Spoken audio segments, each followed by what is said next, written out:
కనికరం కలిగినటువంటి మా కన్న తండ్రి, దయగలిగిన మా దేవ, ప్రభువా, మీ పిల్లల్ని బలపరుచుటకు, మీ కృపలో భద్రపరుచుటకు సంఘముగా సమకూర్చి తండ్రి, విలువైన వర్తమానాల ద్వారా మీ పిల్లల హృదయాల్లో వెలుగులు నింపి మీ సత్యవాక్య పరిశీలనలో ఉన్నత శిఖరాలను అధిరోహించుటకు, రాబో లోకమునకు మంచి పునాది తమ జీవితాల్లో వేసుకొనుటకు మీరు చేస్తున్న సహాయమును బట్టి స్తోత్రం తండ్రి. ప్రభువా, మీ సత్యవాక్యమును గైకొనుటకు ప్రతి ఒక్కరి హృదయాలను తెరవండి. విని విడిచిపెట్టే గుంపులోగాక విన్న వాక్యమును అనుసరించి జీవించగలిగే భాగ్యాన్ని ప్రసాదించమని, మీ అధికారమునకు లోబడి మీ జ్ఞానమునకు విధేయులై ప్రభువా, మీ సంఘమందు మీ కుమారుడైన క్రీస్తును శిరస్సుగా కలిగి ఎల్లప్పుడూ హృదయమందు మిమ్మల్ని ప్రతిష్ఠించుకొని సత్యమందు ప్రతిష్ఠ చేయబడి జీవించుటకు సహాయం చేయమని మీ ఆత్మశక్తిని, మీ ఆత్మ సహాయమును అర్థిస్తూ యేసుక్రీస్తు వారి శ్రేష్టమైన అతి పవిత్రమైన నామంలో ఈ ప్రార్థన మనవులు వాడికి వేడుకొనుచున్నాం మా కన్న తండ్రి, ఆమెన్. ప్రియమైన దేవుని జనాంగమా, దేవునితో స్నేహం లేదా దేవునితో ప్రయాణం అనేది మానవ జీవితంలో ఒక అద్భుతమైన వరం. మానవుడు దేవునితో సహవాసము చేయాలన్నది దేవుని యొక్క ఆకాంక్ష. మానవుడు దేవునితో కలిసి నడవాలని దేవుడు కోరుకున్నాడు. అందుకే గ్రంథంలో పలుమార్లు వ్రాయబడినటువంటి మాట, హనోకు దేవునితో నడిచెను. హనోకు ఎవరితో నడిచెను? దేవునితో నడిచెను. సో ఇలా భక్తులు దేవునితో నడిచినట్టుగా, భక్తులు దేవునితో సహవాసం చేసినట్టుగా, భక్తులు దేవుని మార్గాలను అనుసరించినట్టుగా గ్రంథంలో అనేకమైన సాక్ష్యాలు మనకి కనబడుతూ ఉంటాయి. దేవునితో సహవాసం, దేవునితో కలిసి బ్రతకటం, దేవుని మార్గాల్లో నడవటం, ఆయన బోధన అనుసరించటం, ఆయన జ్ఞానాన్ని అనుసరించటం, ఇదంతా కూడా ఒక రకంగా మనం చెప్పుకున్నట్టు వరమే. అది దైవానుగ్రహమే తప్ప మరొకటి కాదు. అలాంటి గొప్ప అనుగ్రహాన్ని దేవుడు మానవులకు దయచేసి తనతో నడవటానికి, తనతో కలిసి ప్రయాణం చేయటానికి, తానున్న మహాలోకం వరకు ఆ యాత్ర ఆగిపోకుండా కంటిన్యూ అవటానికి దైవాశీర్వాదాలు, దైవానుగ్రహం దయచేసి తన పిల్లలు అనేటువంటి ఒక ముద్ర వేసి, తన సంఘము అనేటువంటి ఒక భరోసా ఇచ్చి, నా సొత్తు అని మాట్లాడుతూ, ఎక్కడా కూడా నేను వేరు మీరు వేరు అన్నట్టుగా కాకుండా మీరు నాతో కూడా ఏకమై ఉన్నారు అన్నట్టుగా దేవుడు ఎన్నో విషయాలలో మనల్ని బలపరిచి ముందుకు నడిపించాలి అనుకున్నారు. అందుకే ఇది అర్థమైన వారు తమ్మును తామే దేవునికి సమర్పణ చేసుకున్నారు. తమ్మును తామే దేవునికి ఏం చేసుకున్నారు? సమర్పించుకున్నారు. గ్రహించండి, బైబిల్ గ్రంథంలో వ్రాయబడినటువంటి విషయాలు అంత ఈజీగా అర్థమైపోయేవి కావు. కొంచెం లోతుగా మనసు పెట్టాల్సి ఉంటుంది. సమర్పించటం అనగానే సాధారణంగా ఇక్కడ కూర్చున్నటువంటి విశ్వాసులుగా మీరేమి సమర్పిస్తూ ఉంటారు చెప్పండి? దేవునికి చెప్పండి, ఏమి సమర్పిస్తూ ఉంటారు? సమయాన్ని సమర్పించేస్తారా? అంటే ఇంకా సమయంలో ఇంకేది పెట్టుకోరనమాట. టోటల్గా కంప్లీట్గా మనస్సులోనికి మరో ఆలోచన రాకుండా సమయాన్ని ఇచ్చేస్తానన్న వాళ్ళు చేయొద్దండి. మరి సమయాన్ని ఇచ్చేసామంటుంది ఆ పిల్ల. మీ ఆయన కూడా రాడమ్మా నీ మనసులోకి ఈ సమయంలో.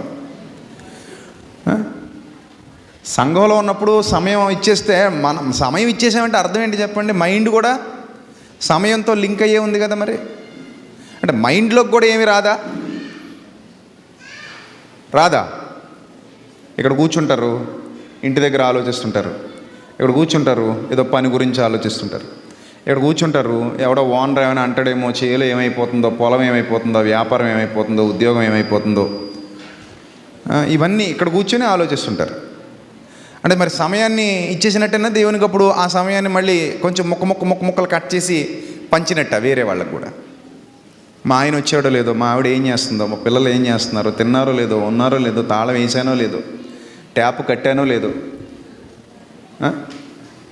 కరెంటు బిల్లు తీసేవాడు వస్తాడేమో, ఆడ ఊహించుకుని రాసుకుని కానీ పోతాడో ఏందో, మీటర్ సరిగ్గా చూడకుండా, పాలు బిల్లోడు వచ్చేసాడేమో, రాలేదో కదా. ఇన్ని ఆలోచనల మనసులో సతమతమైపోతూ కేవలం ఇక్కడికి వచ్చి కూర్చున్నందుకు గాను మీరు సమయాన్ని ఏం చేసేసారు? దేవునికి సమర్పించేశారా? సరే, ఇంకేం సమర్పిస్తారు? అది అయిపోయింది సమయం. ఇంకేం సమర్పిస్తారు చెప్పండి?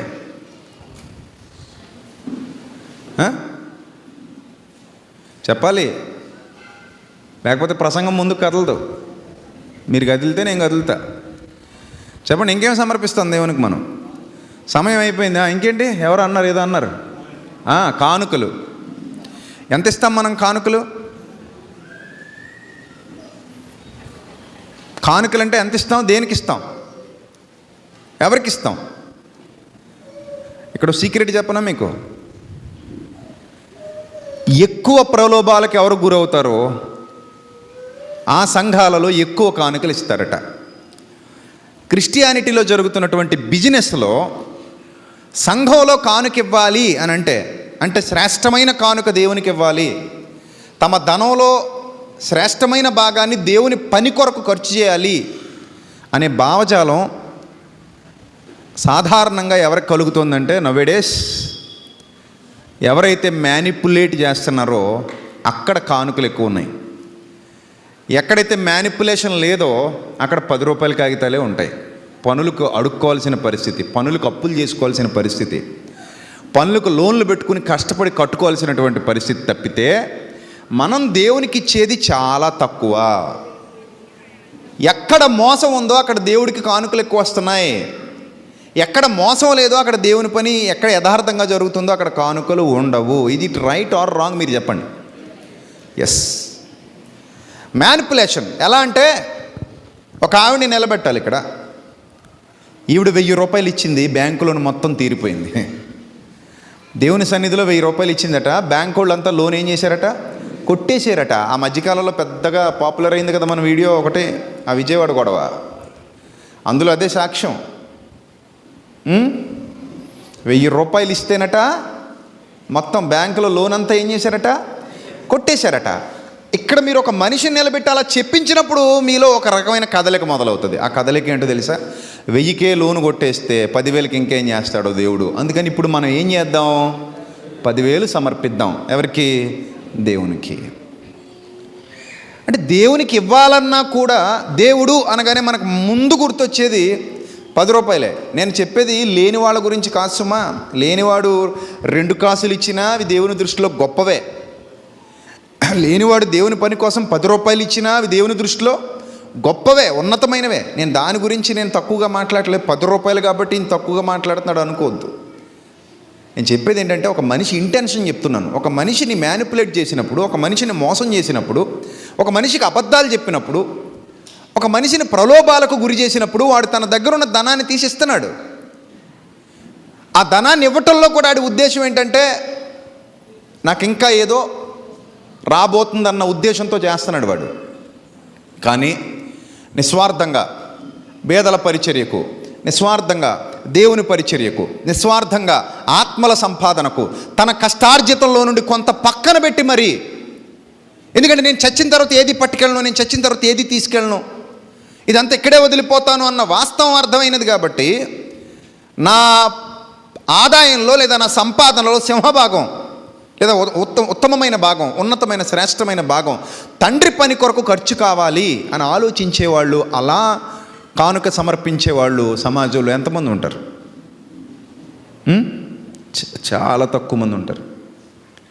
దేవుడు అనగానే మనకు గుర్తొచ్చేది చిల్లరే. దేవుని పని అనగానే మనకు గుర్తొచ్చేది చిల్లరే. అంతే. ఇది నిజం, పచ్చి నిజం. మరి అలాంటప్పుడు ఇంకేం సమర్పించేసాం మనం? ఏమి సమర్పించేసాం మనం? సో ఇది కూడా తుస్సుమంటుంది. అందుకే చూడండి, చాలా వీడియోల్లో పలానా ఆవిడ బట్టలు కుట్టుకుంటుంది, ఆ బట్టలు కుట్టుకునే ఆవిడ ఒక ప్రోగ్రాం స్పాన్సర్ చేసింది, ఒక ప్రోగ్రాం స్పాన్సర్ చేసిన వల్ల 1,00,000 రూపాయలు అప్పు తీరిపోయిందని చూపించుకుంటాడు ఈ దొంగ బోధకుడు. అలా చూపించడం వల్ల మిగిలిన వాళ్ళందరూ కూడా ఏమవుతారు తెలుసా? ఓహో మ్యానిపులేషన్, అదో రకమైన చీటింగ్. సో దానివల్ల వీళ్ళు కూడా అమ్మమ్మో రియలైజ్ అయిపోతారు, అదో రకమైన రిలీజ్ అయిపోయి ఆవిడ ఒక ప్రోగ్రాం స్పాన్సర్ చేస్తే దేవుడు ఎంత అప్పు తీర్చినప్పుడు నేను 2 ప్రోగ్రాములు ఎందుకు స్పాన్సర్ చేయకూడదు, అలా ఉంటుందన్నమాట. అలాంటి భావజాలంతో ఇచ్చినా ఒకటే, చచ్చినా ఒకటే. అది దేవునికి ఇష్టమైనది కాదు. ప్రతివాడు తన హృదయంలో నిశ్చయించుకున్న ప్రకారము ఇయ్యవలెను. That is our responsibility, because God's work it is. So దేవుని పనిది కాబట్టి, దేవుని పని జరుగుతోంది కాబట్టి, రెస్పాన్సిబుల్ పర్సన్గా ఇది నాకు దేవుడిచ్చిన ఆరోగ్యం, దేవుడిచ్చిన సంపద, దేవుడిచ్చిన దీవెన, దేవుడిచ్చిన బ్రతుకు, దేవుడిచ్చిన సమస్తం. కనుక నా సమస్తంలో నా తండ్రి కొరకు, నా పిల్లల కంటే, నాకంటే, నా కుటుంబం కంటే ఎక్కువగా నేను నా తండ్రిని ప్రేమిస్తున్నాను కనుక, నన్ను వృద్ధి పొందించేవాడు ఆయనే గనుక, నన్ను దీవించేవాడు, ఆశీర్వదించేవాడు ఆయనే గనుక, ఆయన పని కొరకు నేను గుప్పిలు విప్పుతున్నాను, ఆత్మల సంపాదన కొరకు నేను గుప్పిలు విప్పుతున్నాను అని డిసైడ్ అయ్యి చేసేవాడి విధానం వేరేగా ఉంటుంది. చిల్లర పడేసి పోదాంలే అని తూతూ మంత్రంగా దులుపుకుని పోయేవాడి విధానం వేరుగా ఉంటుంది. వాడు సమయాన్ని ఇవ్వట్లేదు, ఇన్ ద సేమ్ వే ధనాన్ని ఇవ్వట్లేదు. నెక్స్ట్ మూడోది ఇంకోటి ఏదైనా చెప్పండి. మీరు చెప్పండి, ఇచ్చేవాళ్ళు మీకే తెలుసు కదా బాగా, మాకేం తెలుస్తుంది. Next what next? ఏ ఉషా ఇంకేమిస్తారు చెప్పాలి. ఆయన ఏదో అంటున్నాడు, ఏంటట? జిహ్వ ఫలము అన్నాడు. జిహ్వ ఫలము. జిహ్వ ఫలం అంటే ఏంటి చెప్పండి? జిహ్వ అంటే ఏంటి? జిహ్వ అంటే ఏంటి? నాలుక. ఫలము దాని నుండి వచ్చేది. రోజుకి 24 గంటల్లో ఎన్ని మాటలు మాట్లాడతారు సాధారణంగా? ఒక్కొక్క లెక్క అనుకుందాం, ఎన్ని ఉంటాయంటారు మాట్లాడే మాటలు? సగటున ఒక రోజుకి మానవుడు పలికే మాటలు దగ్గర 50,000 వరకు ఉంటాయని ఒక అంచనా. తెలియకుండా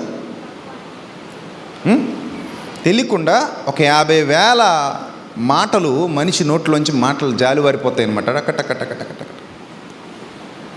సో ఇన్ని మాటలు మాట్లాడేటువంటి మనిషి, ఇన్ని అక్షరాలు పలికేటువంటి మనిషి, ఇన్ని పదాలు పలికేటువంటి మనిషి, అందులో ఎన్ని పదాలు దేవునికి ఫలంగా ఉన్నాయి? జిహ్వ ఫలము. డైలీ మనం ఇచ్చేటువంటి జిహ్వ ఫలం ఏ స్థాయిలో ఉంది? అందులో కూడా ఏం లేదు, పరిపూర్ణత లేదు. సో సమర్పించుకోవడం అనగానే అంత చిన్నది కాదు. ఇక మూడో పాయింట్, అన్నిటికంటే గొప్ప పాయింట్, రోమ 12:1, మీ శరీరములను సజీవయాగంగా ఆయనకు సమర్పించేయండి. ఏమండి, గుండెల మీద చేసుకు చెప్పండి, ఇచ్చేసామా మనం శరీరాలు ప్రభువుకి? ఇచ్చేసామా? అప్పుడప్పుడు చూడండి, అధికారం ఉంటుంది. అధికారు ఎలా ఉంటుందంటే, అధికారు కాసేపు నీకు ఇస్తారు, మళ్ళీ కాసేపటికి ఇంకోటికి ఇస్తారు, మళ్ళీ కాసేపటికి మరోడికి ఇస్తారు. ఇలా ఈ అధికారులో ఎవడు ఎక్కుతాడో తెలీదు, ఎవడు దిగుతాడో తెలీదు. మన శరీరం కూడా అలాగే మారిపోతుంది చాలా సందర్భాల్లో. ఒక అధికారులాగా కాసేపు దేవుడికి ఇస్తాం, కాసేపు మనుషులకి ఇస్తాం, కాసేపు లోకానికి ఇస్తాం, కాసేపు ఎవరికో ఇస్తాం. సంపూర్ణంగా ఇది దేవుని దేహం, సంపూర్ణంగా ఇది దేవుని దేహం అనేటటువంటి గొప్పదైన సమర్పణ చాలామంది జీవితాల్లో లేదనే చెప్పాలి. అందుకే సమర్పించుకోవడం అన్న పదానికి నిలువెత్తు నిర్వచనంగా బతకాలని ప్రారంభ సంఘ క్రైస్తవులు తమ దేహాలు, తమ ప్రాణాలు, తమ సర్వస్వం ప్రభు కోసం ఇచ్చేశారు. వారికి ఈ లోకము యోగ్యమైనది కాదు. వారి దృష్టిలో దేవుడు తప్ప ఏది ప్రాధాన్యతను సంతరించుకోదు. వారి జీవితంలో ప్రధాన భాగం, సింహభాగం దేవునికి మాత్రమే ఇవ్వబడుతుంది, ప్రభువుకు మాత్రమే ఇవ్వబడుతుంది. వారి బ్రతుకు కాలమంతా కూడా ఎవరు ప్రధానమైన స్థానంలో ఉంటారు అని అంటే దేవుడు ప్రధానమైన స్థానంలో ఉంటారు. ఎవరైనా సరే దేవుడి తర్వాతే, ఎవరైనా సరే దేవుడి తర్వాతే, ఏదైనా సరే దేవుడి తర్వాతే, అది ఎంత గొప్పదైనా సరే దేవుడి తర్వాతే. దేవునికే ప్రధానమైన స్థానం. అలాంటి బ్రతుకులు బ్రతికారు ప్రారంభ శతాబ్దంలో. అందులో ఎందరో ఉన్నారు, కానీ ఒక్కరి గురించి మనం చెప్పుకోదలిస్తే అపోస్తలుడైన పౌలు. తన జీవితంలో త్యాగాలకు పెట్టింది పేరు. పౌలు గారి జీవితం త్యాగాలకు పెట్టింది పేరు. ఎన్నో త్యాగాలు చేశాడు, ఎన్నో అవమానాలు, ఎన్నో నిందలు. ఎవరినైతే తాను వాక్యంలో నిలబెట్టాడో, ఎంతమంది శిష్యులనైతే తయారు చేశాడో, వాళ్ళలో ఎందరో ఆయన్ని విడిచిపెట్టి వెళ్ళిపోయారు. అందులో ఒక పుగిల్ ఉన్నాడు, అందులో ఒక హెర్మే ఉన్నాడు, అందులో ఒక ఫిలేత్ ఉన్నాడు, ఒక అలెగ్జాండర్ ఉన్నాడు, ఒక హుమెనైన్ ఉన్నాడు, ఒక దేమా ఉన్నాడు. ఇలా ఎందరో ఆయనను విడిచిపెట్టి వెళ్ళిపోయిన వారు, కృతజ్ఞత లేనివారు, ఆయనను కష్టాలలో ఒంటరిగా వదిలేసిన వారు, కన్నీళ్లలో ఒంటరిగా వదిలేసిన వారు చాలామంది ఉన్నారు. కానీ ఏం జరిగినా కూడా, ఎలాంటి క్లిష్టమైన పరిస్థితులు సంభవించినా కూడా, ఎలాంటి బాధాకరమైన పరిస్థితులు సంభవించినా కూడా తాను సమర్పణ జీవితాన్ని విడిచిపెట్టలేదు, తన సమర్పణను విడిచిపెట్టలేదు, తన త్యాగపూరితమైన బ్రతుకును విడిచిపెట్టలేదు, తన యథార్థతను విడిచిపెట్టలేదు. చివరి వరకు అలా నమ్మకంగా బ్రతుకుతూనే ఉన్నాడు, బ్రతికిస్తూనే ఉన్నాడు. కానీ ఒకానొక టైంలో అందరి శిష్యుల కంటే ఎక్కువగా మొదటి జైలు శిక్ష కాలంలో తనకు పరిచయమైనటువంటి, తనతో పాటు ఉన్నటువంటి తిమోతి అంటే పౌలు గారికి చాలా ఇష్టం.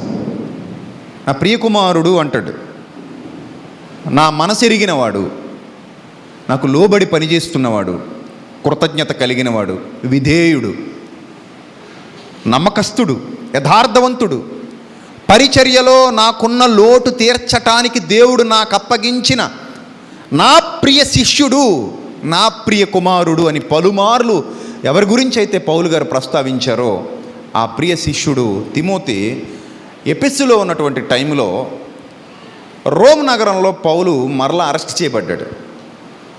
ఆ అరెస్టు చాలా బాధాకరమైనదని పౌలుకు తెలుసు. ఆ అరెస్ట్లో ఇక తన ప్రాణాలు కోల్పోయే సమయం ఆసన్నమవుతోందని పౌలుకు తెలుసు. ఇక ఈ శరీరమును విడిచిపెట్టి తండ్రి వద్దకు వెళ్ళిపోవాల్సిన గడియ ఆసన్నమవుతోందని కూడా పౌలు గారికి తెలుసు. అలాంటి సిచ్యువేషన్లో ఒకసారి తిమోతిని మరలా కలవాలనుకున్నాడు, తిమోతిని మరలా చూడాలనుకున్నాడు. అందుకే లెటర్స్ రాసి పంపించాడు. అందులో ముఖ్యంగా 2 లెటర్స్ ఉంటాయి. నెంబర్ 1 తిమోతికి రాసిన మొదటి పత్రిక అయితే, నెంబర్ 2 తిమోతికి రాసిన 2వ పత్రిక.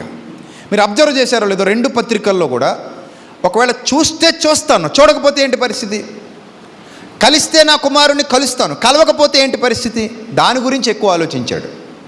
ఒకవేళ నేను తిమోతిని నా జీవితంలో కలవలేకపోవచ్చు, కలవలేకపోతే తాను ఎలా ఉండాలో, ఎలా ఈ లోకాన్ని ఈదాలో, ఎలా గెలవాలో, ఎలా తండ్రి సన్నిధికి చేరుకోవాలో, ఎలా నేను అప్పగించిన బాధ్యతను సంపూర్తి చేయాలో, ఎలా విధేయత కలిగి దేవుని కొరకు, దేవుని పని కొరకు, ఆత్మల సంపాదన కొరకు తనను తాను సమర్పించుకోవాలో, తన యొద్ద నేర్చుకున్న జ్ఞానాన్ని బట్టి, తన యొద్ద జరిగించిన, తన యొద్ద చేసిన శిష్యరికాన్ని బట్టి తనను కుమారుడుగా భావించి అతనికి ఒక నమ్మకమైన బాధ్యతను అప్పగిస్తూ ఆ పత్రికలు రాశాడు.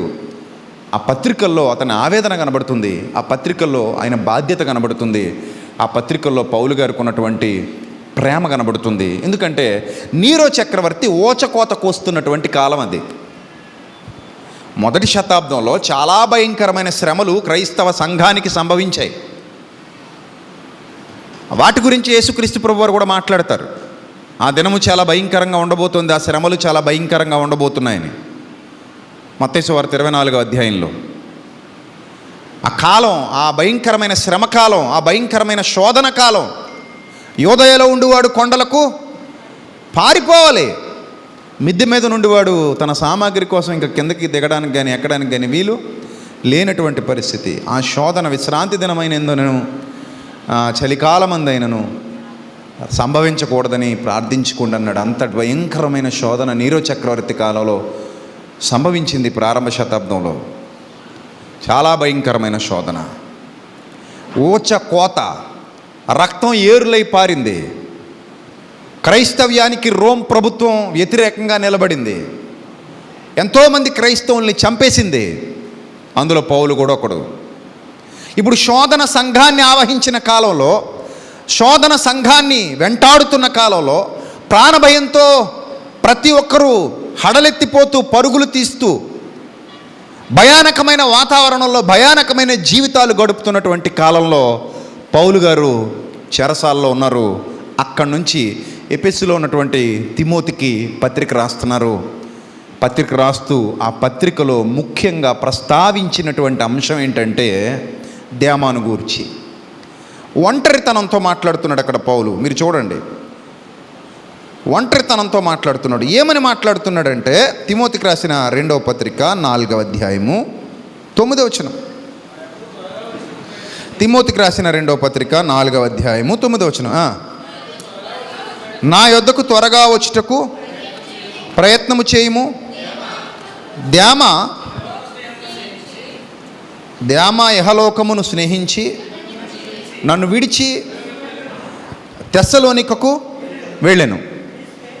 చూసారా, పౌలు గారు ఏమంటున్నాడంటే దేమ ఇహలోకమును స్నేహించి నన్ను విడిచి తెస్సలోనికకు వెళ్ళిపోయాడు. కాబట్టి నా యొద్దకు త్వరగా వచ్చుటకు ప్రయత్నం చెయ్యి. If any possibility please come here. నువ్వు త్వరగా రావాలి. నువ్వు అలా రావాలని నేను ప్రతి రాత్రి ప్రతి పగలు ఎదురు చూస్తున్నాను, వేచి చూస్తున్నాను. సో ఇక్కడ తిమోతి కోసం కళ్ళు కాయలు కాసేలా ఎదురు చూస్తున్నాడు పౌలు గారు. ఆయనకి సహాయంగా ఉంటాడనుకున్న దేమ జంప్, ఇహలోకాన్ని స్నేహించి వెళ్ళిపోయాడట. అంటే సమర్పించుకున్నవాడు మధ్యలో ఏం చేశాడంటే సమర్పణ జీవితాన్ని బ్రేక్ చేశాడు. నిబంధనను ఏం చేశాడు? దేవునితో చేసిన నిబంధన బ్రేక్ చేశాడు. నిబంధన బ్రేక్ చేశాడు అంటే ఒక బాండ్ రాసుకున్నాడు దేవుడితో, ఆ బాండ్ని మధ్యలో చించేశాడు. ఇలా ఎవరి జీవితాలైనా జరగవచ్చు, ఎప్పుడైనా జరగవచ్చు. అదే పౌలు గారు గుర్తించాడు. దేమాయే ఎలాగైపోతాడని పౌలు అసలు ఊహించలా. ఎందుకు ఊహించలేదంటే చాలా సందర్భాల్లో దేమాను గురించి అంత పాజిటివ్గా మాట్లాడుతున్నాడు. కొలస్సీ పత్రిక 4వ అధ్యాయం 14వ వచనం. కొలస్సీ పత్రిక 4వ అధ్యాయం 14వ వచనం. లోకాను ప్రియ వైద్యుడును దేమాయు మీకు వందనములు చెప్పుచున్నారు. దేమా కూడా మీకు ఏం చెప్తున్నాడు? వందనాలు చెప్తున్నాడు. ఫిలోమోనుకు రాసిన పత్రిక 1వ అధ్యాయం 24వ వచనం. ఫిలోమోనుకు రాసిన పత్రిక 1వ అధ్యాయం 24వ వచనం. క్రీస్తు యేసునందు నా తోడి ఖైదీ అయిన ఎపఫ్రా, నా జత పని వారైన మార్కు, అరిస్తార్కు, దేమా, లూకా. ఒకసారి 4 పేర్లు కలిపి చదవండి. మార్క్ సూపర్ హీరో, మార్క్ సువార్తికుడు. నెక్స్ట్ అరిస్తార్క్, దేమా, లూకా. వీళ్ళందరూ సామాన్యులు కాదు. లూకా కానీ మార్కు గారు కానీ, మన లూకా సువార్త చదువుతాం, అపోస్తుల కార్యాలు చదువుతాం, ఆయన ద్వారా వ్రాయబడినవి. మార్కు సువార్త చదువుతాం. అరిస్తార్కు కూడా చాలా గొప్పవాడని అనేక విషయాల్లో ప్రస్తావించాడు. సో ఇలా వీళ్ళందరూ కూడా గొప్ప గొప్పోళ్ళు. గొప్ప గొప్పోళ్లతో పాటు గొప్పోడున్నాడు. గొప్పవాళ్ళ మధ్యలో ఒక గొప్పవాడున్నాడు. ఆ గొప్పవాడి పేరే దేమ. ఎవరైనా ఎక్స్పెక్ట్ చేస్తారా ఈ దేమ పౌలు గారిని విడిచిపెట్టి వెళ్ళిపోతాడని? యాక్చువల్లీ మనం పౌలు గారిని విడిచిపెట్టేశాడు అనుకుంటున్నాం ఇక్కడ. నో, పౌలు గారిని కాదు విడిచిపెట్టేసింది, దేవుణ్ణి విడిచిపెట్టేస్తే ఆటోమేటిక్గా పౌలు గారిని విడిచిపెట్టేస్తాడు. దేవుణ్ణి పట్టుకున్నవాడు సేవకుణ్ణి పట్టుకుంటాడు, దేవుణ్ణి వదిలేసిన వాడు సేవకుణ్ణి వదిలేస్తాడు. సో ఇక్కడ దేవుడు వేరు, పౌలు గారు వేరు కాదు అక్కడ ఆ సంఘంలో. ఎందుకంటే దేవుడు శిరస్సు అయితే పౌలు గారు ఏమై ఉన్నాడు? అవయవమై ఉన్నాడు. ఇక వేరు వేరు కాదు అక్కడ. దేవుడెంతో పౌలు గారు కూడా అంతే సంఘానికి. యేసుక్రీస్తు, పౌలు, సంఘము అందరూ ఏమై ఉన్నారట? ఏకమై ఉన్నారు. ఏక శరీరము అని వ్రాయబడింది సంఘంలో. ఏక శరీరం అయినప్పుడు దేన్ని వేరు చేయడానికి కుదరదు. చెయ్యి వేరు చేయలేము, కాలు వేరు చేయలేము, కన్ను వేరు చేయలేము, ముక్కు వేరు చేయలేము, అన్నీ కూడా ఏకమై ఉంటాయి. అలా ఏకమై ఉన్న చోట పౌలును విడనాడుతున్నాడు దేమా అని అంటే దానికి కారణం దేవుణ్ణి కూడా విడనాడుతున్నాడని. ఇక్కడ మీరు అనుకోవచ్చు, చాలామంది అనుకోవచ్చు, దేమా ఎందుకు ఇహలోకాన్ని స్నేహించాడు? చాలామంది ఇహలోకాన్ని స్నేహించాడు అనగానే దావీదు గారిలాగా ఒక అందమైన అమ్మాయిని చూసి చెడిపోయాడను, సొలొమోను గారిలాగా హృదయం తిప్పేసుకుని అస్తారోతు ఇలా బయలు అలాంటి వాటి వైపు భార్యల వల్ల తిరిగిపోయాడను, సంసోను గారిలాగా దేలీలాని చూసి టెంప్ట్ అయిపోయి తప్పిపోయాడను, ఇలా ఆలోచించవచ్చు. కానీ దేమ యహలోకాన్ని స్నేహించి నన్ను విడిచి తెస్సలోనికకు వెళ్ళిపోయాడు అన్న మాటలోని ఆంతర్యం మనం జాగ్రత్తగా పరిశీలన చేయగలిగితే ప్రియమైన దేవుని పిల్లలారా, సమస్య మొదలయ్యాక దేమ వెళ్ళిపోయాడు. సమస్య మొదలయ్యేంత వరకు దేమ వెళ్ళలేదు. యూదుల వల్ల శోధనలు, యూదుల వల్ల కుట్రలు, యూదుల వల్ల ఆపదలు ఉన్నాయని తెలిసినా కూడా యూదుల్ని ప్రారంభ సంఘ క్రైస్తవులు చాలా లైట్ తీసుకున్నారు. ఎందుకంటే వాళ్ళ చేతిలో అధికారం లేదు కాబట్టి వాళ్ళు అంతగా వీళ్ళను ఇబ్బంది పెట్టలేకపోయారు. వాళ్ళ చేతిలో ఉన్న అధికారం చాలా తక్కువ. ఎందుకంటే వాళ్ళ మీద అధికారులుగా ఉన్నది ఎవరంటే రోమన్లు. వాళ్ళు ఏం చేయాలన్నా రోమన్లను జాగ్రత్తగా వీళ్ళ వశం చేసుకుని వాళ్ళతో జరిగించాలి. వీళ్ళు ఏం చేసిన యేసుప్రభు వారి సిలువు కూడా యూదుల వల్ల జరగలేదుగా కంప్లీట్గా. మరి ఎవరు ఇన్వాల్వ్ అయ్యారు అందులో? రోమన్లు ఇన్వాల్వ్ అయ్యారు. రోమన్లు ఇన్వాల్వ్ అయ్యాకనే యేసుక్రీస్తు ప్రభు వారిని సిలువు వేశారు. డైరెక్ట్ యూదులకు అధికారం లేదు కాబట్టి యూదులు అది చేయలేకపోయారు. సో యూదుల వల్ల కుట్రలు, యూదుల వల్ల శోధనలు, యూదుల వల్ల ఆపదలు, యూదుల వల్ల శ్రమలు, సొంత వారి వల్ల వచ్చినటువంటి ఎన్నో శ్రమలలో దేమ పౌలు గారితో పాటు కనెక్ట్ అయి ఉన్నాడు. పౌలు గారితో పాటు బాగానే నడిచాడు. కానీ కొంతకాలానికి ఏదైతే సుప్రీం పవర్ అనుకుంటున్నాడో, ఏదైతే అత్యున్నతమైన పదవిని అధిరోహించి ఏ ప్రభుత్వం అయితే ఉందని అనుకున్నాడో ఆ ప్రభుత్వమే క్రైస్తవ్యానికి వ్యతిరేకమయ్యేసరికి బెంబేలెత్తిపోయాడు. భయం పట్టుకుంది. అందులో అతనుకున్న ఆ భయంలో దేవుణ్ణి విడిచిపెట్టాలి అని అనుకున్నాడు. నెంబర్ 1, దేవుణ్ణే విడిచిపెట్టాలి. సాధారణంగా మనం బైబిల్ చదువుతున్నప్పుడు శ్రమలు శోధనలు కలిగినప్పుడు మనిషి మనస్తత్వం ఎలా ఉంటుందో అని చెప్పడానికి యోబు భార్య ఒక ఉదాహరణగా కనబడద్దు మనకి. శ్రమలు శోధనలు కష్టాలు కలిగిన సమయంలో యోబు భార్య రియాక్షన్ ఎలా ఉందో మీ అందరికీ తెలుసు. ఆవిడని కూడా పాజిటివ్గా మాట్లాడి వాక్య వక్రీకరణ చేసేవాళ్ళు తయారయ్యారు ఈ మధ్యకాలంలో. చాలామంది చూస్తున్నాను నేను ఫేస్బుక్లో పోస్టులు అవి. యోబు భార్య అట ఏదో కష్టంలో అలా అనేసిందట, ఏదో బాధలు అనేసిందట. మనం ఎక్స్క్యూజ్ చేయాలట. ఆవిడ చాలా ఉత్తమరాలట, ఆవిడ చాలా నీతిమంతురాలట, ఆవిడ చాలా గొప్పదట. ఇటు చదివాడట ఎక్కడో. అలా ఉందా బైబిల్లో అసలు ఎక్కడైనా? లేదు. ఉంటే దేవుడు అది కూడా వ్రాయించేవాడు. అలా లేదు అసలు ఎక్కడా కూడా. ఆవిడ ఉత్తమరాలని, ఆవిడ గొప్పదని, ఆవిడ మంచిదని, ఏదో కష్టం వచ్చినప్పుడు అలా మాట్లాడిందని అనలేదు. ఆవిడ కష్టం వచ్చి మాట్లాడే మాటలు కాదు అవి. దుష్టుడు పట్టుకున్నప్పుడు మాట్లాడే మాటలు.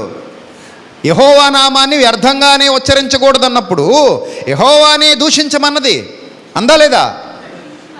నువ్వు యెహోవాను దూషించి చచ్చిపో, ఇంకెందుకు యథార్థతను ఇంకా వదలవా అంటే అర్థం ఏంటి? బాధలో కన్నీళ్లతో కొడుకులు చచ్చిపోయారు, కూతుళ్ళు చచ్చిపోయారు, అందరూ చచ్చిపోయారు అన్న బాధలో ఆవేదనలో మాట్లాడుతుందా? కాదు. ఆమె చంచల మనస్సు అక్కడ కనబడుతోంది, అస్థిరమైన మనస్సు కనబడుతోంది, యెహోవా మీద ద్వేషం కనబడుతోంది, సంపూర్ణమైన ద్వేషం. ఎందుకంటే ఇదంతా ఆయనకి తెలియకుండా జరుగుద్దా? ఆయనకి తెలీదా ఇదంతా? ఇంత జరుగుతుంటే ఏం చేస్తున్నాడు? ఇంత జరుగుతుంటే ఏం చేస్తున్నాడు తెలీదా ఆయనకి? తెలుసుకోవాలా వద్దా? ఆ రెస్పాన్సిబిలిటీ ఉందా లేదా? మళ్ళీ తండ్రట. తండ్రి అయితే ఇలాగే ఉంటాడా? మమ్మల్ని పట్టించుకోడా? ఇదే దుష్టుడు మన హృదయాలలో కలిగించేటువంటి ఆలోచన. కష్టం రాగానే ఎవరిని నిందించాలి? దేవుణ్ణి నిందించాలి. ఇంకా అది తప్ప వేరే ఏ ఆలోచన ఉండదు. ఆయన చూడ్డా? ఆయనకి తెలీదా? ఆయన పట్టించుకోడా? ఆయనకి అర్థం కాదా? కాబట్టి ఇప్పుడు ద్వేషం ఎవరి మీదకి మళ్ళించాలి? సాతాను దేవుని మీదకు ద్వేషాన్ని మళ్ళించాలి. అలా మళ్ళించి యోబు భార్య విషయంలో సక్సెస్ అయ్యాడు. ఇలా చాలామంది విషయంలో సక్సెస్ అవుతూ ఉంటాడు. ఇక్కడ ఇంత స్వచ్ఛమైన వాక్యం బోధిస్తున్నాం. ఒక ఫ్యామిలీ ఇక్కడికి వచ్చేవారు. వాళ్ళకి తెలుసు అన్నయ్య ఎలా అంటాడో తెలుసు, బోధ ఎలా ఉంటుందో తెలుసు, యథార్థంగా ఉంటాడో లేదో తెలుసు, నమ్మకత్వంగా ఉంటాడో లేదో తెలుసు, నీతిగా ఉంటాడో లేదో తెలుసు, అన్నీ తెలుసు వాళ్ళకి. కానీ ఒకరోజు వాళ్ళ మామగారు చచ్చిపోయాడట. వాళ్ళ మామగారు వాళ్ళ తండ్రి గారు మనకు తెలియదు. ఆయన ఇక్కడికి రాడు. ఇంతకీ ఆయన లోక సంబంధి. ఈ వచ్చే ఆమె తండ్రి కానీ మామగారు కానీ ఎవరో చనిపోయాడు. ఆ భార్య భర్తలు ఇద్దరిలో ఒకరికి. అతను లోక సంబంధి, విశ్వాసి కాదు.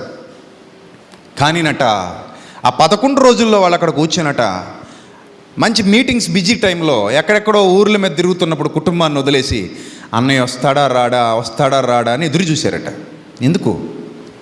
పరామర్శించడానికి. కానీ అన్నయ్య రాలా.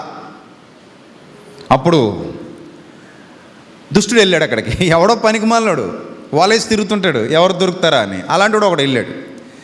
చూశారండి, ఆయన వచ్చాడండి, రాలేదండి, ఆయన రాడండి, నేనైతే వస్తానండి, 24/7 మీకు ఇక్కడే ఉంటానండి అవైలబుల్గా, కాబట్టి మా సంఘానికి వచ్చేయండి రేపటి నుంచి అన్నాడట ఈ పనికిమాలినాడు.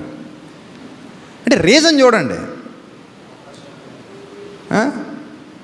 సమృద్ధికరమైన ఆహారాన్ని వదిలిపెట్టుకుని ఎండమావి వెంట, సమృద్ధికరమైన నీటిని వదిలిపెట్టుకుని ఎండమావి వెంట నువ్వు పరిగెత్తడానికి నిన్ను ఎవడైనా డబ్బులు అడిగాడా ఇక్కడ? నిన్ను ఎవడైనా ఆస్తులు అడిగాడా ఇక్కడ? నిన్ను ఎవడైనా అంతస్తులు అడిగాడా? ఏ రోజైనా నిన్ను ప్రలోభాలకు గురి చేశారా ఇక్కడ? ఏ రోజైనా నీది ఎవరైనా దోచుకున్నారా ఇక్కడ? లేదే. నీకు స్వచ్ఛమైన వాక్యాన్ని మాత్రమే బోధించి ఒకవేళ దేవుని పనికి ఇవ్వదలిస్తే అది నీ ఇష్టమని నీకే వదిలేశాను తప్ప ఎప్పుడు నిన్ను బలవంతం కూడా పెట్టలేదు. ఈవెన్ కానుకల విషయంలో కూడా ఎప్పుడైనా మిమ్మల్ని ఏనాడైనా ఎవరైనా బలవంత పెట్టారా ఇక్కడ? ఎవడు బలవంత పెట్టడు. మీరు ఇస్తే ఇచ్చినట్టు, ఇవ్వకపోతే లేనట్టు. కానీ రావడం, వాక్యం నేర్చుకోవడం ఇంపార్టెంట్ అంతే. అంత పెద్ద సెమినార్కే మిమ్మల్ని బలవంత పెట్టమే. లక్షల రూపాయలు ఖర్చు పెట్టే సెమినార్, ఏమైనా సరే ఆ బాధ్యత భారం మనమే భరిద్దామని రిస్క్ చేసి ముందుకు దిగిపోతాం. అవసరమైతే బ్యాంకులోంచి లోన్ తెచ్చావు, అప్పు తెచ్చైనా ఖర్చు పెట్టాను, నీకు రెడీగా ఉంటాం. ఎప్పుడూ ఎవరిని బలవంత పెట్టలేదే. మరి దేనికి నీకు నచ్చలేదట, దేనికి నీకు ద్వేషం పుట్టిందట అన్నయ్య మీద అని అంటే, నీ విశ్వాసి కాని బంధువు చచ్చిపోతే, అసలు విశ్వాస అయినా కూడా అన్న సువార్త పనిలో ఉన్నాడు, ఈయన తండ్రి సన్నిధికి వెళ్ళిపోయాడు అని ఆనందపడాలి. కానీ వచ్చిన తర్వాత ఫోన్ చేసి అన్న ఇలా జరిగిందన్న అంటే ఓకే హ్యాపీ, అప్పుడు కుదిరితే వస్తాం, లేదంటే ఫోన్లో ప్రార్థన చేస్తాం, ఏదో అయిపోద్ది, తర్వాత మళ్ళీ మనం కలుసుకున్నప్పుడు మాట్లాడుకుంటాం. కానీ అర్థం చేసుకునే మనస్సును చంపేయడమే సాతాను యొక్క విధి. అర్థం చేసుకునే మనస్సును చంపేస్తాడు సాతాను. చంపేసి మెల్లిగా ఎక్కడ తీసుకెళ్ళిపోతాడంటే ఎండమావి వెంట. అక్కడ అసలు సత్యం ఉండదు, వాక్యం ఉండదు, సరుకు ఉండదు, ఏముండదు.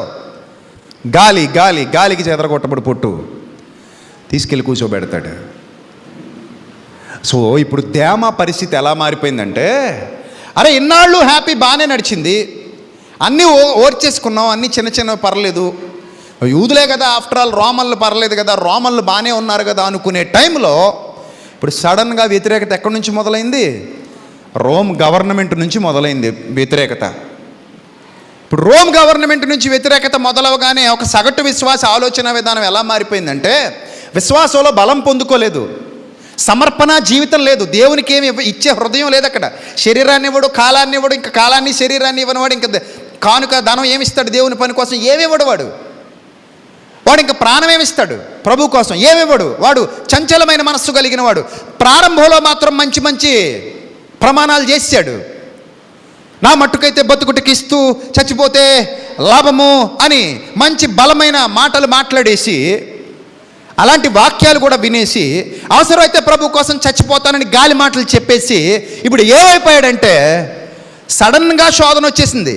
దాన్ని యేసుక్రీస్తు ప్రభు వారు ముందుగా ఊహించి చెప్పేశారు. ఆయనకి తెలుసు భవిష్యత్తు ఎలా ఉంటుందో. మత్తయి సువార్త 13వ అధ్యాయం 22వ వచనం. మత్తయి సువార్త 13వ అధ్యాయం 22వ వచనం. మత్తయి సువార్త 13వ అధ్యాయము 21 నుంచి చదువు. అయితే అతనిలో వేరు లేనందున, అతనిలో ఏమి లేనందున? వేరు లేనందున. వేరు లేనందున. ఎవరిలో వేరు లేదు ఇప్పుడు? అతనిలో అన్నక్కడ మీరు ఎవరిని పెట్టచ్చు ఇప్పుడు? దేమాలో, దేమాలో ఏమి లేనందున, ఆ వేరు, ఆ లోతైన వేరు లేనందున కొంతకాలము నిలిచాడు. పౌలు గారితో కొంతకాలం నిలిచాడా లేదా? విధేయుడిగా ఉన్నాడా లేదా?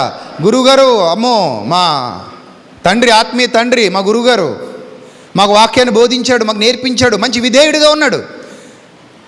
లూకాతో సమానంగా, మార్కుతో సమానంగా సేవ చేసినాడు. ఆ తర్వాత మార్కు గొప్పడైపోయాడు, లూకా గొప్పడైపోయాడు, అరిస్తార్కు వీళ్ళందరితో సమానంగా ఉన్నాడు, ఎపప్రొదితు అందరితో సమానంగా ఉన్నాడు, తిమోతి అందరితో సమానంగా ఉన్నాడు. అందులో కొంత చెత్త బయటికి పోయింది. అయితే ఆ టైంలో అతనిలో వేరు లేనందున కొంతకాలము నిలిచి వాక్యము నిమిత్తము శ్రమ అయినను హింస అయినను కలుగగానే అభ్యంతరపడును. వాక్యము నిమిత్తం కలిగింది శ్రమ.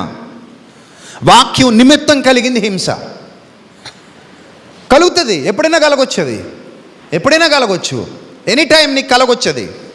వాక్యం నిమిత్తం శ్రమ కలగొచ్చు, వాక్యం నిమిత్తం హింస కలగొచ్చు. కఠినమైన చట్టాలు రావచ్చు, కఠినమైన ప్రభుత్వాలు రావచ్చు, కఠినమైన వ్యక్తులు రావచ్చు. ఎవరు వచ్చినా సరే విశ్వాసమేగా. అసలు విశ్వాసము పరీక్షకు నిలవాలిగా. విశ్వాసం దేనికి నిలవాలి? పరీక్షకు నిలవాలిగా.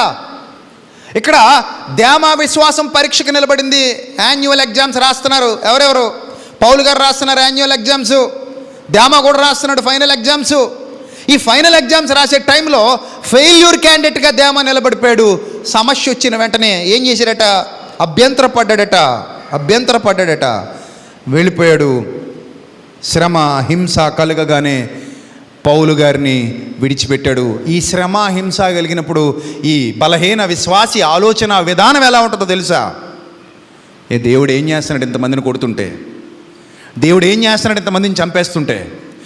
నీరో చక్రవర్తి ఏమన్నా దేవునికి గొప్పోడా? నెబుకద్నెజరు చేత గడ్డి తినిపించాడు కదా.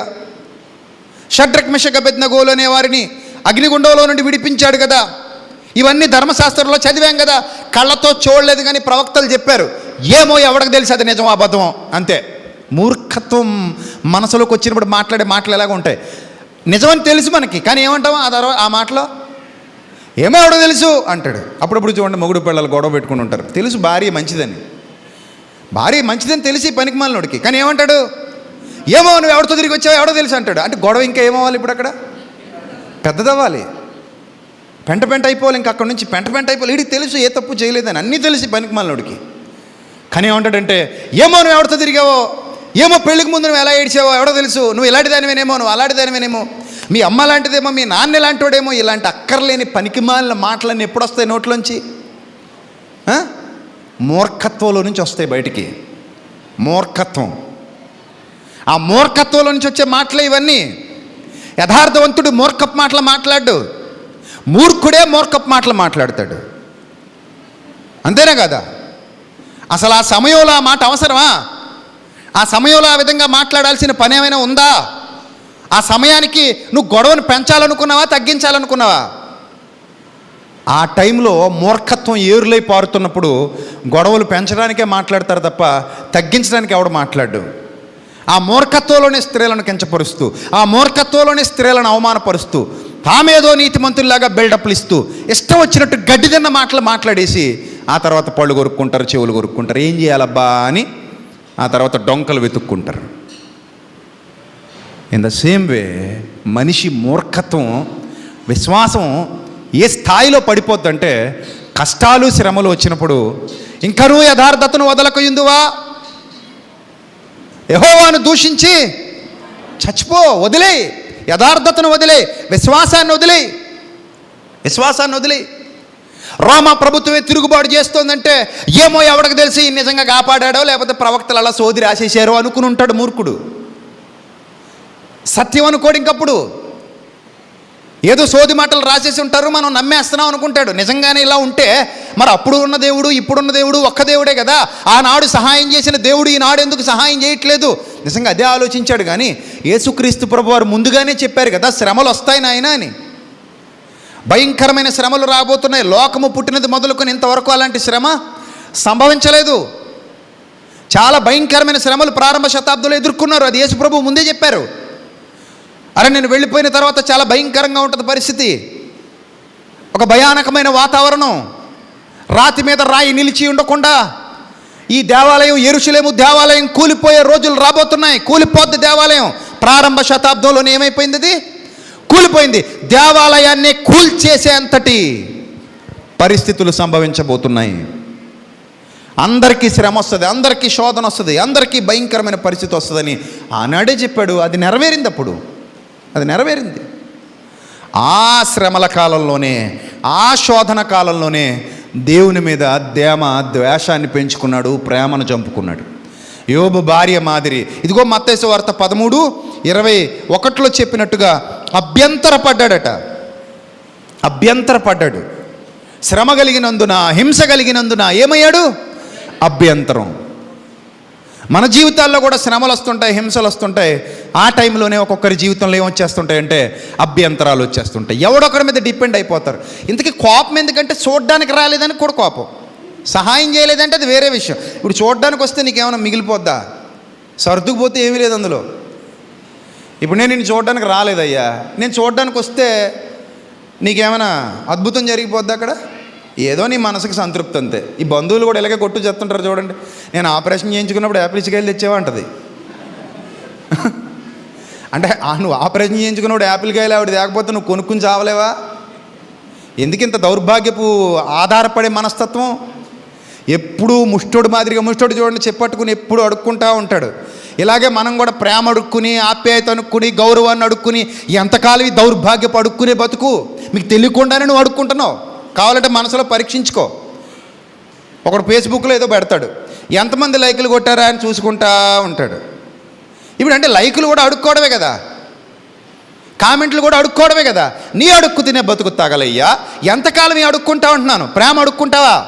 ఆప్యాయత అడుక్కుంటావా? అనురాగం అడుక్కుంటావా?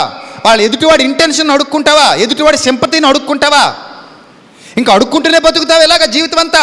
అవును, నీకు ముష్టోడికి తేడా ఉంది. వాడు చిల్లర అడుక్కుంటాడు, నువ్వు ఇలాంటివన్నీ అడుక్కుంటావు, అంతే తేడా. ఇప్పుడు ఒకడు ఎవడో రాలేదు మన ఇంటికి, మనకి ఏంటి నష్టం? నీ తిండి నువ్వు తింటావుగా, నీ అన్నం నువ్వే తినాలిగా, నీ కష్టం నువ్వే పడాలిగా. రాకపోతే ఏంటి? అప్పుడే మనం ఆలోచించాలి. అడుక్కునే మనసు లేనప్పుడు రాపోయినా పాజిటివ్గా ఆలోచిస్తాం. అడుక్కునే మనసు ఉన్నప్పుడు రాలేదని కోపగించుకుంటాం. అప్పుడప్పుడు కొంతమంది చూడండి, నా పుట్టినరోజుకి శుభాకాంక్షలు చెప్పావా అంటాడు. అని చెప్పబోతే చచ్చిపోతావా? పుట్టినరోజు అవదా? ఆడి పెళ్లి రోజుకి పోస్ట్ పెట్టావు, నా పెళ్లి రోజుకి ఎందుకు పెట్టలేదు అంటాడు ఇంకొకటి. వాళ్ళ ఇల్లు ఓపెనింగ్కి వచ్చావు, మా ఇల్లు ఓపెనింగ్ ఎందుకు రాలేదంటాడు. ఏంటి అసలు సిల్లీ థింగ్స్ ఇవన్నీ ఎలిమెంటరీ స్కూల్లో కనబడతాయి. అంటే మనకి ఇంకా ఎలిమెంటరీ స్కూల్ వదలలేదన్నమాట. వదిలిందా? వదల్లా. ఇంకా నువ్వు కాలేజీకి ఎప్పుడు వెళ్తావు, పీజీలు కేజీలు ఎప్పుడు చేస్తావు నీ బతుకులో? ఇంకా అలాంటివే ఉండవు. ఇంకా నీ దగ్గర ఆ పలక, బలపం అవే ఉండిపోయాయి. మరీ దారుణం. వాళ్ళ పెళ్ళికి మేము వెళ్ళామండి, 100 రూపాయలు ఇచ్చొచ్చాం, 200 ఇచ్చొచ్చాం. ఈడ రాలేదండి మా పెళ్ళికి, 200 ఇవ్వాలని తింటే తిన్నామండి. బోల్డ్ పోయాయి నా డబ్బులు. ఇవన్నీ ఒకటి పెరుగుతూ వెళ్తుంటాయి అనమాట. ఏ కుక్కకో పెట్టేశాను అనుకుంటాను, ఏ లేనోడికో వేసేసాను అనుకుంటాను. ఏంటి ఈ 200 గురించి ఎంత చదువుతున్నాడు వీడు? ఆ పాపం వాడు ఎందుకు రాలేదో, వాడికి ఒంట్లో బాగాలేదేమో, వాడికి ఏమైనా విరోచనాలు పట్టుకున్నాయేమో, వాడికి ఏమైనా కాలు ఇరిగిందేమో, కంట్లో ఏదైనా గుచ్చుకుందేమో, ఎవడ తెలిసి అన్నీ మనకు అవన్నీ ఆలోచించాం. నువ్వు వచ్చావా లేదా అంతే. ఇది అడుక్కు తినే బతుకు. అది వదిలేయండి. ఎప్పుడు ఎవరి దగ్గర ఏది కోరుకుని అడుక్కునే వాళ్ళ చూడకండి. అర్థమవుతుందా? నువ్వు ఏం చేస్తావు చేసుకుపో అంతే. నేను పొగిడితే ఎంత, పొగడపోతే ఎంత, నేను గణపరిస్తే ఎంత, గణపరచకపోతే ఎంత. నీ లైఫ్ నువ్వు లీడ్ చేసుకుంటూ వెళ్ళిపో. నీ ప్రత్యేకత నువ్వు చాటుకుంటూ పో అంతే. అంతేగాని చెప్పబట్టుకుని ఎదురు చూడకో. చెప్పబట్టుకుని ఎదురు చూస్తే నువ్వు అడుక్కునేవాడి కిందే వస్తావు. అర్థమవుతుందా? రైట్. ఇలాంటి భావజాలంతో చాలామంది సత్యానికి దూరం అయిపోతూ ఉంటారు. వ్యర్థమైన భావజాలం. సహోదరులకు దూరం అయిపోతూ ఉంటారు. వ్యర్థమైన భావజాలం. సహోదరులతో గొడవలు పడుతూ ఉంటారు. వ్యర్థమైన భావజాలం. సత్యానికి దూరం అయిపోతారు. వ్యర్థమైన భావజాలం. ఆ వ్యర్థమైన భావజాలం ఉండకూడదు ప్రియమైన దేవుని పిల్లలారా, ఉండకూడదు. అందుకే ఇక్కడే ఎలా ఉన్నామంటే దేవుడి దగ్గర కూడా ఆటోమేటిక్గా ఎలా ఉంటాం? అలాగే ఉంటాం. ఆయన అది ఇవ్వలేదని, ఇది ఇవ్వలేదని,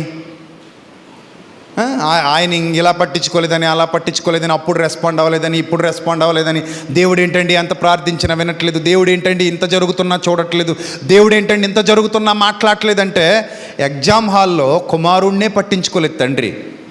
తండ్రి నా చెయ్యి విడిచిపెట్టేశావు ఎందుకు?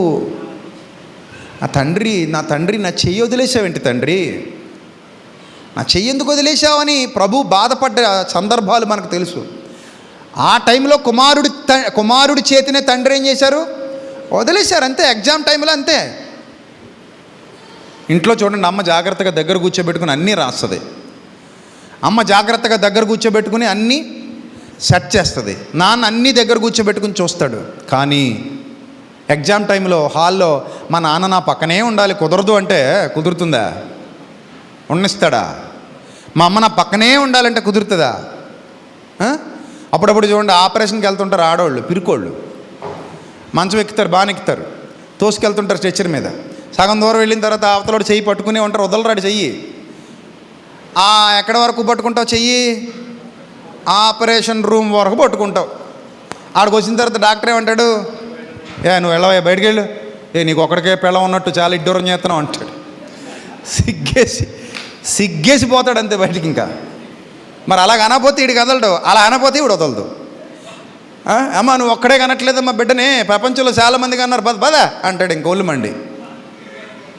అప్పుడు నోరు మూసుకొని ఉండండి, ఇక్కడే ఉండండి, గుమ్మం దగ్గరే ఉండండి అని చెప్పి లోపలికి వెళ్తుంది. మొత్తం ఇచ్చేసిన తర్వాత ఇంకేం ఉండదు. ఆ మొత్తం ఇచ్చేంతవరకు ఈ చెత్త అంతా. ఆ మొత్తం ఇచ్చేసిన తర్వాత ఇంకా అంత అన్నీ మరిచిపోయారు, పడుకుంటూ పోయారు. పిల్లడు బయటకు వచ్చేసాడు, చేతులు పెట్టేస్తారు, పక్కన చూసుకోగానే ఇంకా ఏం గుర్తుండవు. మొగుడు కూడా గుర్తుండడు ఇంకొన్నాళ్ళకి. మనసంతా ఎవరి మీద పోయింది? బిడ్డ మీద పోయింది. ఆ కాసేపు మాత్రం ఏదో ఉండాలంటే ఉండనివ్వరు. నువ్వే ఎదుర్కోవాలి. కొన్ని పరీక్షలు నువ్వే ఎదుర్కోవాలి, కొన్ని కష్టాలు నువ్వే ఎదుర్కోవాలి, కొన్ని కన్నీళ్ళు నువ్వే ఎదుర్కోవాలి. ఎవడు నీకు తోడుగా ఉండడు, ఎవడు బరువాడు మోసుకుంటున్నాడు, నువ్వే భరించాలి.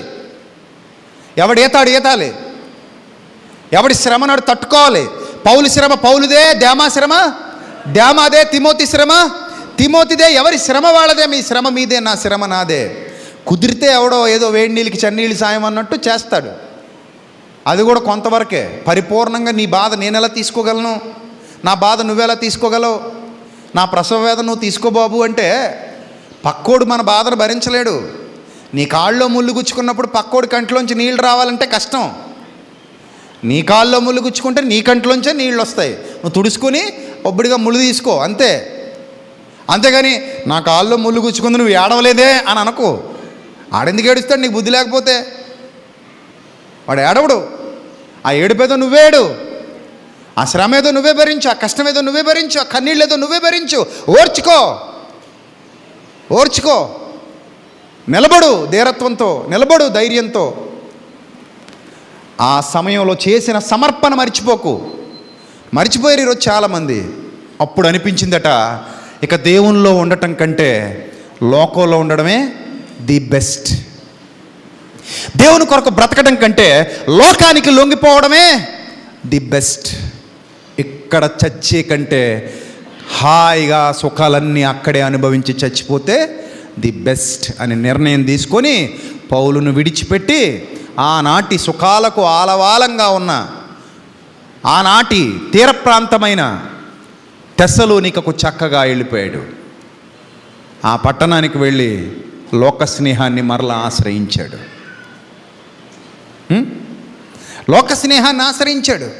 ఇక దేవుడు అన్న పదానికి పూర్తిగా తిలోదకాలు ఇచ్చేశాడు.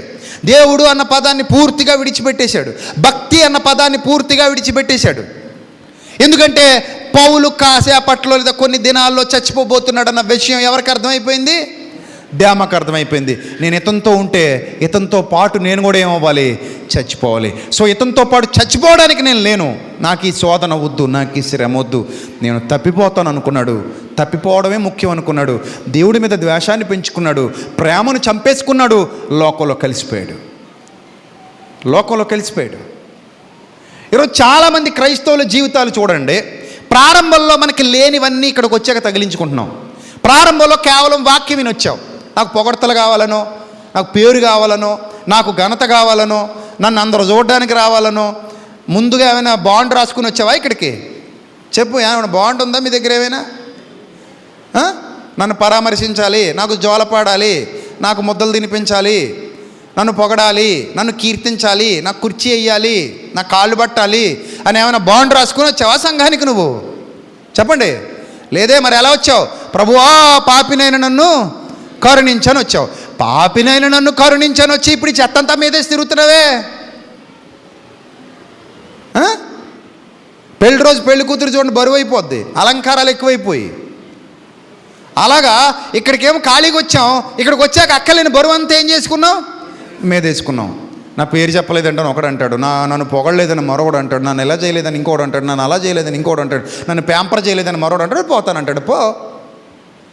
పో సత్యాన్ని వదిలేసుకుని పో దేమాలాగా. అలాంటి దౌర్భాగ్యకరమైన మనస్తత్వం రావడమే అది ప్రధానమైన లోపం. అది సమర్పణ జీవితం కాదది, అది యథార్థత కాదది. లోకం నిన్ను ఆకర్షిస్తుంది, లోకంలో డబ్బు నిన్ను ఆకర్షిస్తుంది, లోకంలో వెండి బంగారాలు నిన్ను ఆకర్షిస్తున్నాయి, లోకంలోని సుఖాలు నిన్ను ఆకర్షిస్తున్నాయి, లోకంలోని సంతోషాలు నిన్ను ఆకర్షిస్తున్నాయి. అవన్నీ ఎంతకాలం ఉంటాయి అనుకుంటున్నాను? కొంతకాలమే నీతో ఉంటాయి, శాశ్వత కాలం నీతో ఉండవు. కానీ దేవుడు నీతో శాశ్వత కాలం ఉంటాడు. ఆయన నువ్వు ప్రేమించాలి, ఆయనకు నువ్వు లోబడాలి. ఎందుకంటే ఆయన మొదట నిన్ను ప్రేమించాడు కాబట్టి, నీకంటే ముందే నిన్ను ప్రేమించాడు కాబట్టి. నువ్వు ఆయన్ని ప్రేమించలేదు, మొదట ఆయన నిన్ను ప్రేమించాడు. ఆయన నిన్ను ఎప్పుడు వదిలేయాలనుకోలేదు, నువ్వే ఆయన్ని వదిలేసావు. ఆయన నిన్ను ఎప్పుడు దూరం పెట్టాలనుకోలేదు, నువ్వే ఆయన్ని దూరం పెట్టావు. ఆయన నిన్ను ఎప్పుడు పక్కకి తప్పించాలనుకోలేదు, నువ్వే ఆయన్ని తప్పించావు. ఆయనకి సమస్తాన్ని ఇవ్వాలనుకున్నాడు. చివరికి తన కుమారుడైన క్రీస్తు ప్రాణాన్ని నీ కోసం బలిగా సమర్పించేశాడు. తన రాజ్యానికి నిత్య వారసులుగా మిమ్మల్ని అందరినీ ఆహ్వానించాడు. అదొక వాగ్దానంగా మీ అందరికీ ఇచ్చేశాడు. మీకోసం సమస్తాన్ని త్యాగం చేశాడు. ఎంతో ప్రేమించాడట దేవుడు లోకమును, ఎంతో ప్రేమించెను.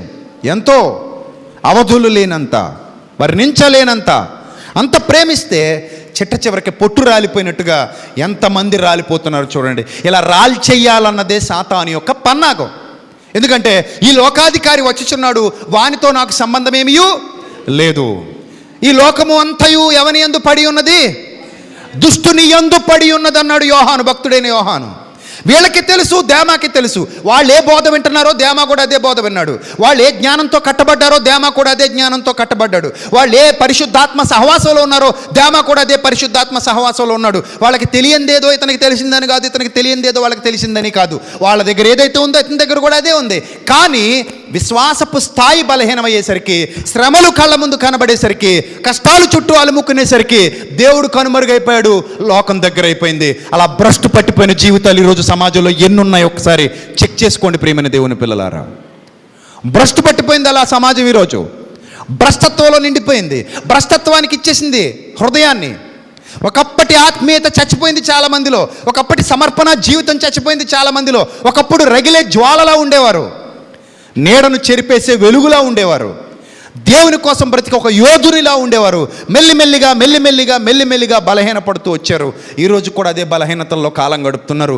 ఎప్పుడు దేవుని నిందిద్దామా అని, ఎప్పుడు దేవుని దూషిద్దామా అని, ఎప్పుడు దేవుని అవమానిద్దామా అని, ఎప్పుడు దేవునికి దూరంగా జరిగిపోదామా అని. కష్టాలు కన్నీళ్లు వచ్చిన వెంటనే రాలిపోయేటువంటి స్థితిలో ఇలా మిరుమిట్లు గొలుపుతూ మెరుగుతున్నటువంటి అదేవో ఉంటాయి, గాల్లో ఎగురుతాయి, మినుగురు పురుగులు. అలాంటి వెలుగైపోయింది. జ్వాలలా మండట్లే చాలామంది మినుగురు పురుగు మంటలా మారిపోయారు. అది సరిపోదు, జ్వాల మాదిరి మండాలి, జ్వాల మాదిరి రగలాలి దేవుని కొరకు బ్రతకాలంటే. అది లేకపోతే ఇదిగో ఇలాగే దేమాలాగే చచ్చుబడిపోయిన విశ్వాసం, చచ్చుబడిపోయింది విశ్వాసం. ఒకప్పుడు దేవుని పని అనగానే నాకు నేను చేస్తా. ఎందుకంటే ఇది దేవుని పని కాబట్టి. మేమందరం ఇందులో పాలి భాగస్థలం. ఎంత దొరికితే అంత నాకే ఆశీర్వాదం. ఇక్కడ 2000 రూపాయల నోట్లు చల్లేసి ఎవడికి ఎన్ని దొరికితే అన్ని తీసేసుకోండి అంటే ఏం చేస్తారు? ఖాళీ కూర్చుని సింపుల్గా కూడా తీస్తారా? అమ్మని లేదు, అక్కని లేదు, తమ్ముడని లేదు, అన్నయ్యని లేదు, తోసేసుకుని తన్నేసుకుని కొట్టేసుకుని దొరికినంత నొల్లేసుకుని వెళ్ళిపోము. వెళ్ళిపోవా అంతే. ఎవడికి దొరికినంత వాడు దోచేసుకుంటాడు, ఎవడికి దొరికినంత వాడు దాచేసుకుంటాడు. అంతకంటే గొప్పదయ్యా దేవుని పని అంటే. అంతకంటే గొప్పది దేవుని పని అంటే. ఆడి మీద ఈడి మీద వదిలేసిపోయేది కాదు దేవుని పని అంటే. ఎవరికో అప్పగించి వెళ్ళిపోయి చేతులు దులిపేసుకునేది కాదు దేవుని పని అంటే. నాది అనుకోవాలి, నా బాధ్యత అనుకోవాలి. అలాంటి మనసున్నోడే చివరి వరకు దేవుని కోసం నిలబడతాడు. ఆ మనసు లేనోడు మధ్యలో దేమాలాగా రాలిపోతాడు. అదే మనం ఇక్కడ చూస్తున్నటువంటి సాక్ష్యం. రాలిపోయాడు మధ్యలో. ఎందుకు? శ్రమ వచ్చింది రాలిపోయాడు, కష్టం వచ్చింది రాలిపోయాడు. లోకాన్ని స్నేహించాడు. సాతాను చేశాడు అలా లోకాన్ని ప్రేమించేలా.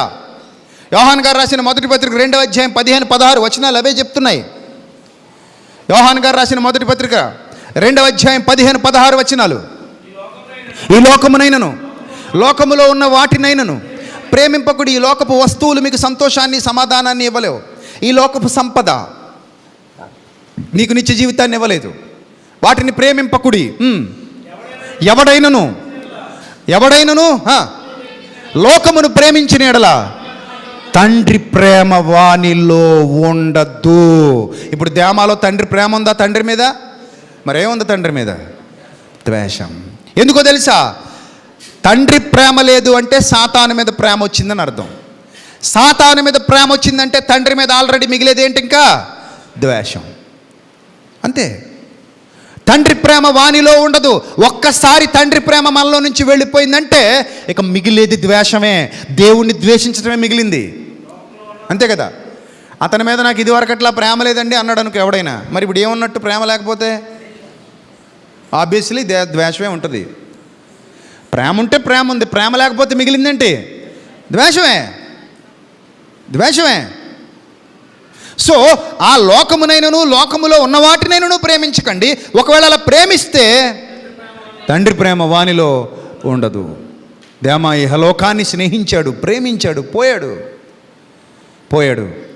ఒకవేళ తిరిగి వచ్చాడో, మరలా తిరిగి రాలేదో, మారాడో, మారలేదో, అలాగే చచ్చిపోయాడో, బైబిల్ ఎలాంటి వివరణ మనకి ఇవ్వలేదు. ఐ థింక్ మారలేదని అనుకుంటాను నేను. ఎందుకంటే అన్నీ పరలోక సంబంధమైన వరమును రుచి చూచి తప్పిపోయిన వారు దేవుని కుమారుని బహాటముగా సిలువ వేయచ్చు.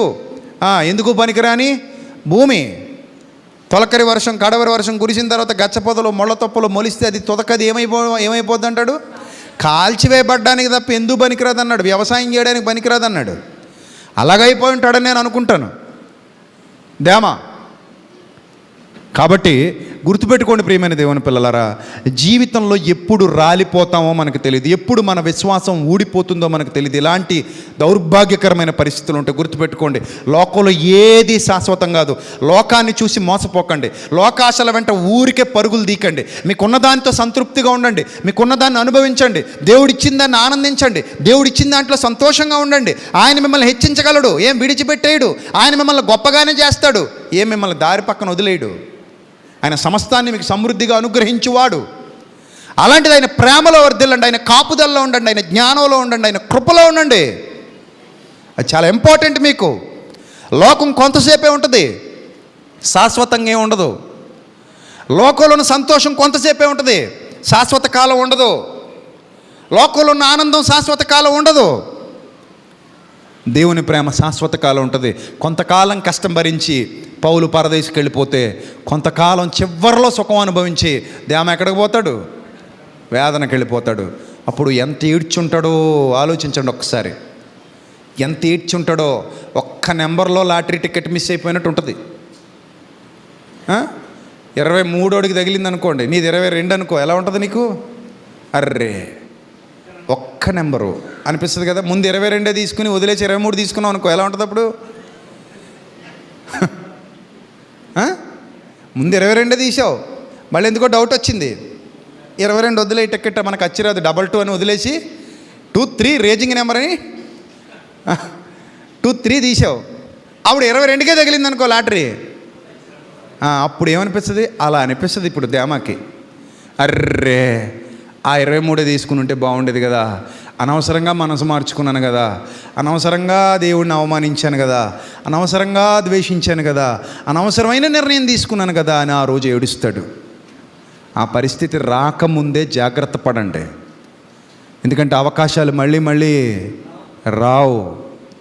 దేవుని కోసం నిలబడడం, పాపానికి దూరంగా ప్రయాణం చేయడం, ఆయన పనిలో వాడబడడం, ఆయన కొరకు మన దేహాన్ని సజీవయాగంగా సమర్పించటం, ఆయన కొరకు మన కాలాన్ని సజీవయాగంగా సమర్పించటం, ఇవి దేవుడు మనకిచ్చిన భాగ్యాలు. ఆ భాగ్యాన్ని వదిలిపెట్టుకున్నామంటే మనకంటే దౌర్భాగ్యుడు మరొకడు ఉండడు. దేవుని పని ఎవడో చెప్తే చేసేది కాదు, మనకు మనంగా తెలుసుకొని చేసేది. అది గుర్తుపెట్టేసుకోండి, రాసుకోండి మీ బైబిల్ మీద, లేకపోతే ఒక పేపర్ పెట్టుకొని.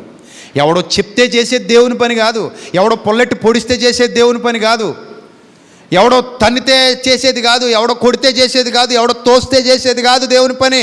That is our responsibility. Yes, that is our responsibility, because we are all church of God, church of Lord Jesus Christ. మనం ఆయన పిల్లలు, ఆయన శరీరంలోని అవయవాలం. మనం ఎవడు మనల్ని తొయ్యాలి, ఎవడు మనల్ని రోజు పుషప్ చేయాలి, ఎవడు మనకు రోజు గాలి కొట్టాలి, ఎవడు మనకు రోజు గ్యాస్ పెట్టాలి? నీకు తెలీదా నీ ఇంటి బాధ్యత ఏంటో? ఇది నీ ఇల్లు కాదా? ఇది నీ సేవ కాదా? ఆలోచించండి ఒకసారి.